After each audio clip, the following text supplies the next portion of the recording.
पाकिस्तान और भारत के बीच हमेशा से तनावपूर्ण संबंध रहे हैं और इन संबंधों में हैकिंग गतिविधियों ने भी एक महत्वपूर्ण भूमिका निभाई है।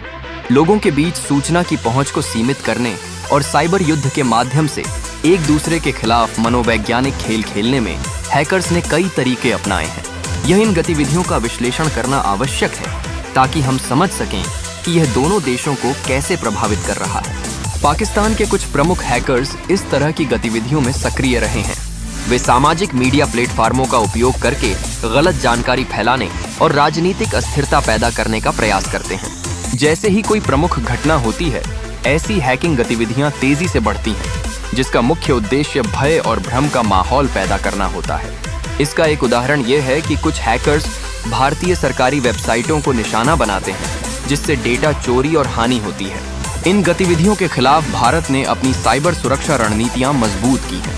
भारतीय सरकार ने विभिन्न एजेंसियों को सक्रिय किया है, जिन्होंने खतरों को पेश करने के लिए प्रशिक्षित किया है। साइबर सुरक्षा में बढ़ती चुनौतियों का सामना करने के लिए भारत ने अंतर्राष्ट्रीय सहयोग के साथ सुरक्षात्मक उपायों को लागू किया है। डेटा सुरक्षा और सूचना संरक्षण के लिए भारत ने उच्च तकनीकी अनुसंधान और इंफ्रास्ट्रक्चर को भी विकसित किया है।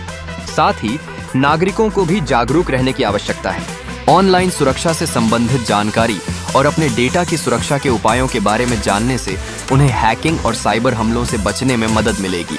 उन्हें संदिग्ध लिंक्स पर क्लिक करने से बचना चाहिए और अपने व्यक्तिगत डेटा की सुरक्षा के प्रति सजग रहना चाहिए।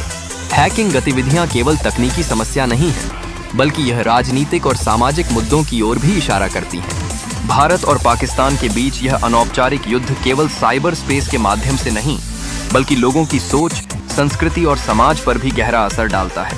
इसलिए यह आवश्यक है कि हम इस दिशा में सही जानकारी और उपकरणों का उपयोग करें। अंत में हमें यह समझना चाहिए कि साइबर लड़ाई एक वास्तविकता है और हमें इसके खिलाफ तैयार रहना चाहिए। यह केवल एक तकनीकी चुनौती नहीं है, बल्कि यह हमारी सामाजिक संरचना और लोकतंत्र को भी प्रभावित करती है।